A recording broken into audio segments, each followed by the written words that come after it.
Alright, what's good? My name is Vanimus, and today in this video I want to discuss some of the creative decisions and the artistic process behind the creation of my sample track Mechangel from my new free loop kit, All My Chains Are Snakes, which you can find for download in the description below if you mess with me, if you mess with my sound. So in this video, what I want to discuss in particular is this concept of finding your sound. I think all of us have heard of it at this point and understand it's something important, but it remains something that's really ambiguous and nebulous and abstract. How do I go about finding my sound? What does it mean to search for my sound? And what even is my sound? I think that part of the difficulty that many music producers have in grasping and executing on this concept comes from this faulty distinction that we have in this community about the difference between what it means to be a music producer and what it means to be an artist, when in reality, music producers are artists. We take an idea, we take our sentiments, we take a vision that we have and we express it through a medium of art. We make music. We make instrumentals. And I think that finding our sound and cultivating our sound is one of the most important and artistic processes that we have as music producers, and it's what allows us to create music from a place of authenticity, from a place of genuineness and openness that resonates with ourselves and resonates with our listeners. So how do I actually do this? How do I go about cultivating and finding my sound, and what does that even mean? I think that like every other producer on this planet, when I sit down to make a track, what I'm really doing, simply to start, is all I'm doing is looking for something that I resonate with, something that I like. And that could be as simple as a melody or a chord progression or a rhythm. But I think something that's slept on as a tangible way to cultivate our sound, an incredibly important and effective way to find your sound, is the importance of developing your own sound banks, your own library of instruments that you personally mess with and that your psyche resonates with. And you can do this simply by going through your DAW stock instruments and taking note of the sounds that you like, or going through a list of presets and a synth like the free Vital synth that I use, and finding a place where you can collect them and organize them. I think that creating your library of sounds that are yours, that speak to you, is what allows us to produce not only more efficiently, but produce tracks that are more cohesive in their instrumentation, and most importantly is one of the very tangible and effective steps that we can use to find our sound. Because at the end of the day, I believe that one of the most important and defining factors in how a song actually sounds is our sound choice, our sound selection and instrumentation. So that's a little bit about what I want to do today in talking about some of the creative decisions, especially when it comes to the instrumentation of this track and how it ultimately leads to how this track sounds and how it reflects my sound as a producer, as an artist, and as a person. So let's get into it. Alright, so I want to start off today just by playing this loop as it is from my free loop kit, All My Chains Are Snakes.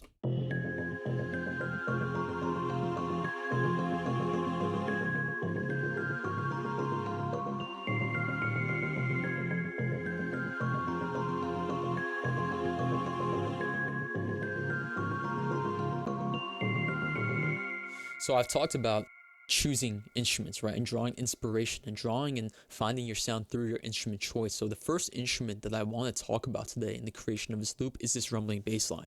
So I'll play it for you guys solo here.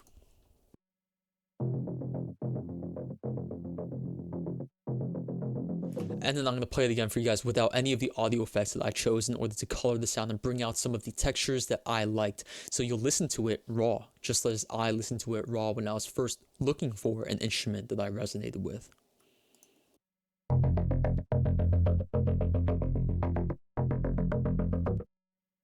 So when I was trying to find a sound that I resonated with and I came across this sound, what I really liked about this sound is, first of all, this type of rhythmic quality to it. I feel like this rhythm that is ingrained and inherent in the sound creates this type of energy. It creates a moving action that's always pushing the track forward. It's never still. It's never stationary. And secondly, what I really liked about the sound is the nature of its texture. I think it sounds very industrial and robotic and dark and at the same time aggressive. And those are all characteristics that I personally love, that I personally resonate with. So when I was choosing audio effects in order to bring out some of the colors and the characteristics of the sound that I really loved, the first thing I decided to do was add a saturator with a hard curve to kind of bring out some of those colors, bring out some of that inherent texture of the sound.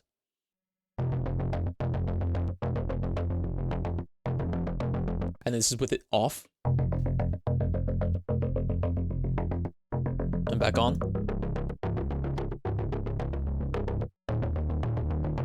So I think with this single audio effect, I'm already very successful at bringing out what I want from this sound. I'm taking what I have already resonated within the sound, and using audio effects to really pull out more, to create something more. And in doing so, I'm also in an active creation. You know, I'm taking a sound that I personally resonate with and taking the parts of it that I like and bringing them out of it and pulling them out of it. So the second important audio effect that I want to discuss here is this EQ. So this EQ clearly is rolling off the high end, and more importantly, it's really cutting out a lot of the fundamental bass frequencies. And doing so is a creative choice as well as an arrangement choice. First of all, it essentially makes this bass more of a texture rather than the actual fundamental bass for this entire track. And doing so allows me to do a couple things, and I did it for a couple reasons. The first reason is that it allows me to, instead of relying on this instrument as the main bass, kind of introduce the track with this bass texture and bring in the real fundamental bass frequencies in areas such as the drop to add more drama, to add more energy.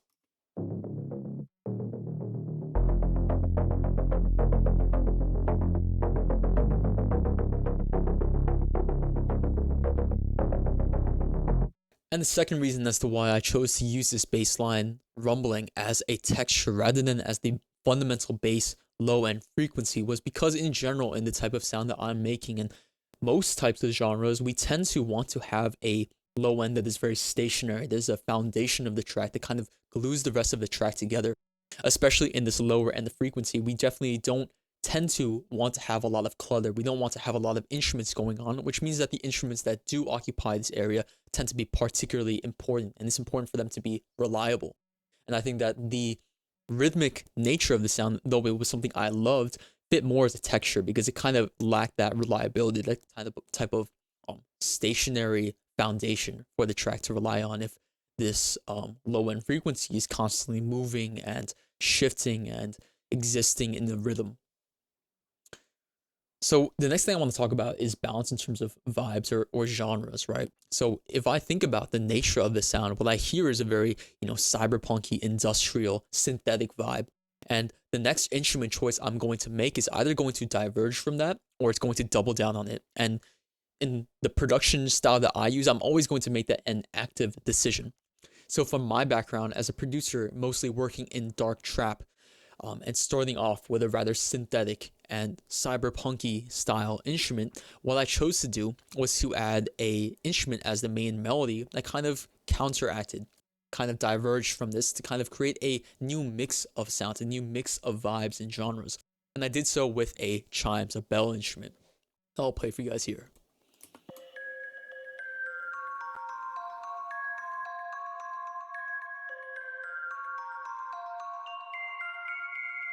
So if you'll notice, I chose effects to make this bell sound a little bit more synthetic, a little bit more industrial, a little bit more, electronic. And I did so as an active choice because I didn't think that a very pure and clean bell sound would really match this synthetic texture. Although I do want to create contrast, I don't want to create contrast that really takes away from or feels like it does not fit, right?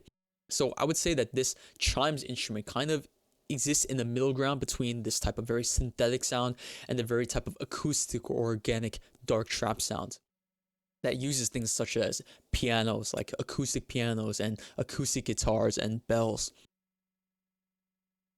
In achieving this balance, the last instrument that I chose to play these chords is actually going to be a choir, which is again one of these very traditionally dark trap acoustic organic sounds. And in doing so, I wanted to create a type of balance across the distribution of genres, of vibes. So one way that we can think about it is that if there's a spectrum from left to right of synthetic sounds to very dark trap acoustic organic sounds, this choir will fit on the far right, right? It'll exist in this world of acoustic, organic, dark trap, whereas our bassline texture is going to exist in the world of synthetic, robotic, industrial sounds. And lastly, this chimes instrument is going to kind of fit somewhere in the middle, right?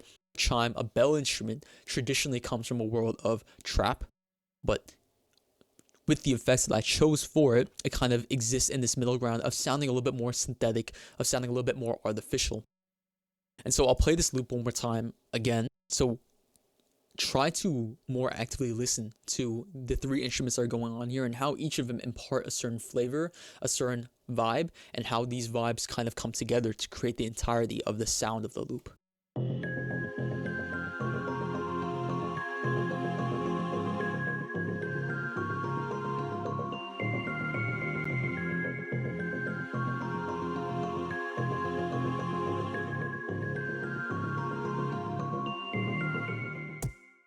So throughout the rest of this track, I'm going to make some active decisions on whether to maintain this type of distribution, this type of balance between genres, or if I'm going to make active decisions to push the track towards one of the sides in order to create contrast, in order to create movement in this track. But even in this drop here, what I've added most notably, other than the drums, of course, are two things. The first of which are these new choir textures. So it goes from this very traditional choir to another type of vocal sound that's a little bit more unique, but also has the same type of organic feel to it.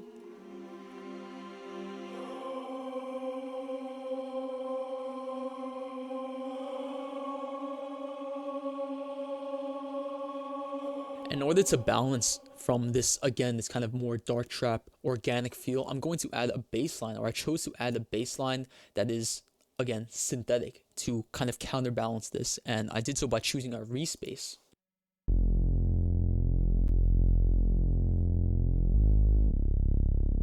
And then if I play these two together now,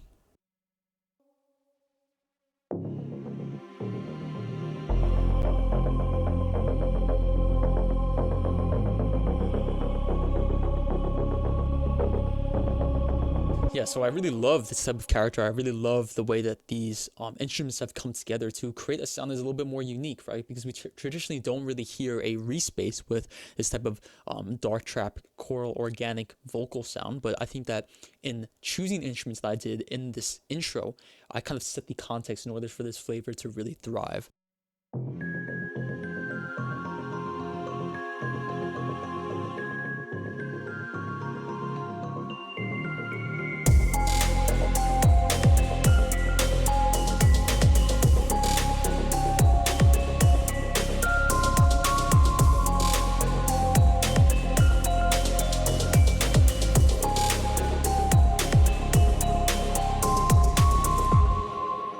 Alright, so in this last section, I want to talk about the idea and the methods of creating action and energy and engaging your listeners in your music.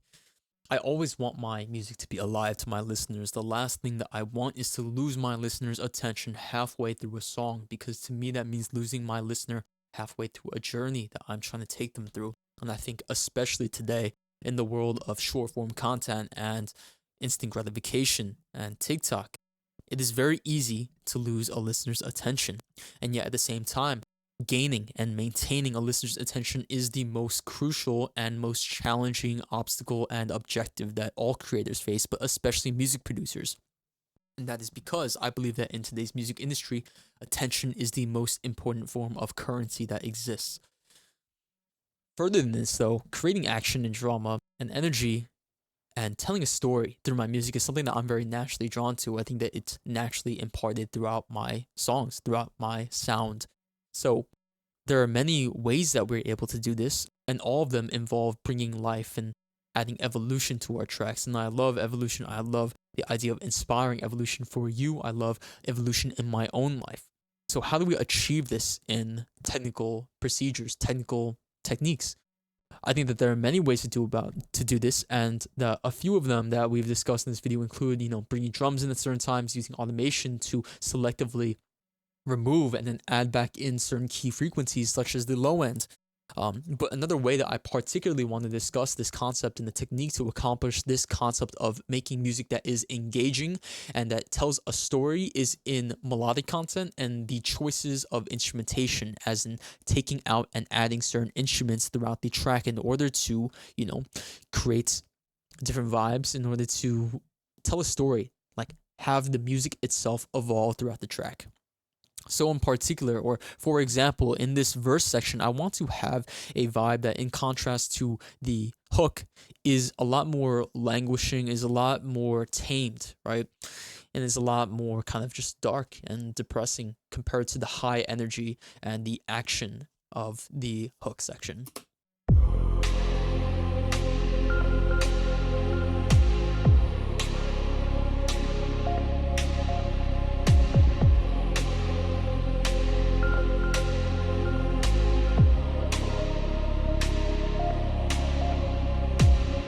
And then let's listen from the middle of the hook into this first verse.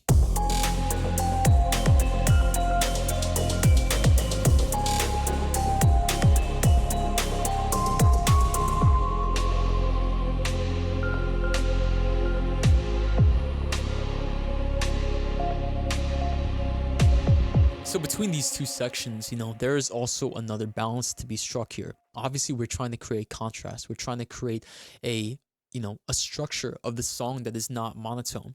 But at the same time, we need to balance contrast with making sure that we don't fracture the track. Obviously, if I just come in here with a completely new song, it's going to be contrasting. It's going to pick up the listener's attention, but it's not going to make for a cohesive song. It's not going to become one idea at the end of it. So I think a particular technique to be able to accomplish this, to change the vibe, to change energy while also remaining cohesive, is to selectively remove instruments or selectively add instruments. In this case, from the chorus to the verse section, the only thing that is changing is the removal of, the main chimes melody, the rumbling bass texture, and changing up the drums while maintaining the same, or basically the same exact structure in this very simple melody that is being sung by this vocal instrument. So doing so allows me to create a very different ambiance, to create a very different sonic environment for the listener, while also maintaining the same type of familiarity, because it's the same thing. It's the same stuff as here.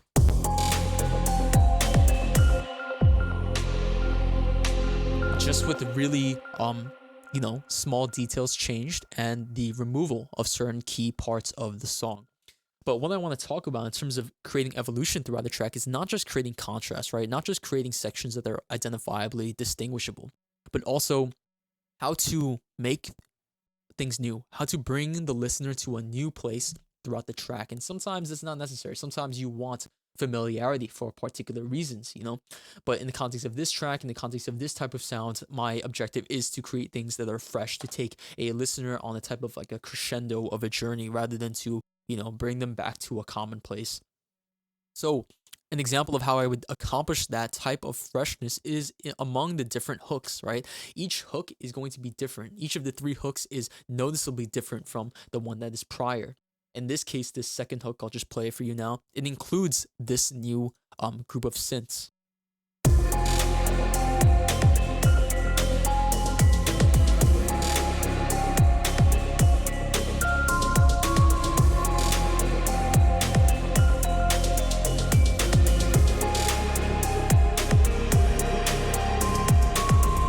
So adding this new synth group, adding this new texture requires me to, have some type of melodic content to that texture.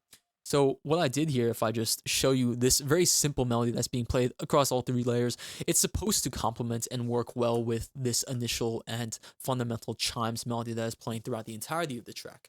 So what I notice is that this chimes melody is rather busy. It is constantly in movement. It does not even really have that much empty space. So I want to create a kind of counter melody, a very simple counter melody in these instruments that plays well with the kind of busyness and the kind of constant action and energy that is being sustained in this chimes melody. So I'll just play these melodies together now.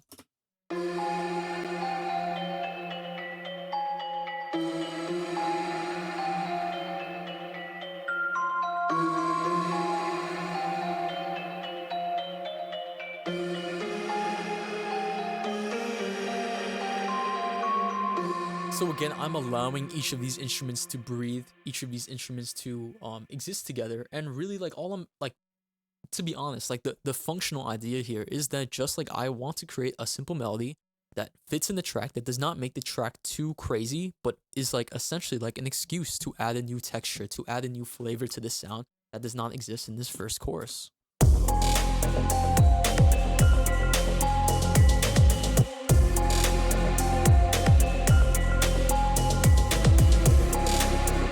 again, just like this second hook is not the same as this first hook, the second verse is not going to be the same as the first verse. In this case, just like prior, how I just elongated or continued the same very simple vocal melody in order to, maintain familiarity. I've removed other elements in order to add contrast. I'm also choosing to maintain this very simple melody here.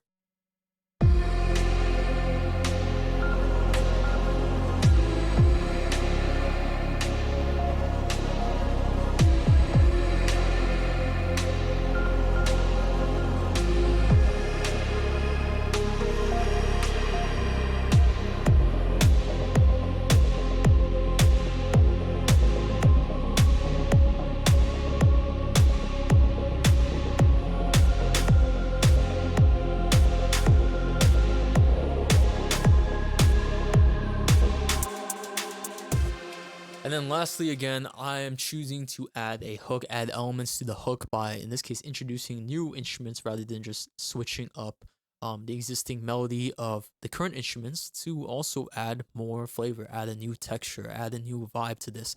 And in particular, it gets a little bit tricky here. There's, again, a balance that needs to be struck here between adding more energy and adding, new flavors, while also making sure that, first of all, it's recognizable.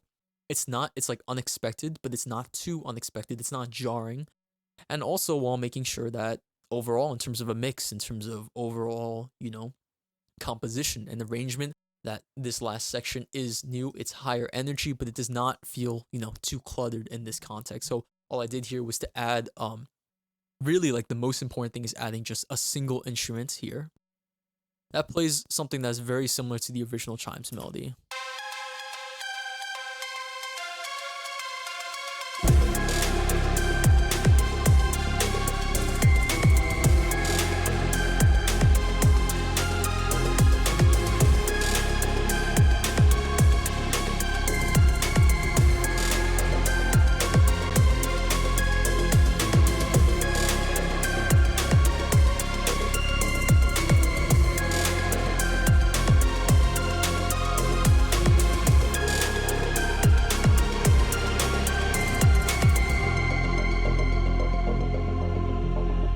So yeah, that's about it for this sample track Mechangel from my new free loop kit, All My Chains Are Snakes, that you can download in the description below if you mess with the sound or if you want to create something with this loop or many loops like it. I'm only going to ask for your email to join my newsletter. You can opt out or unsubscribe at any time. I'm only going to send you stuff that I truly believe is valuable. That's discounts, information and knowledge, and other products like this. I'm just going to send you all free loops if you guys keep checking the emails. Yeah, so thank you so much for listening. I really appreciate any feedback you have, any ideas for other content you guys want to see from me. And yeah, thank you so much. I appreciate every single one of you. Peace.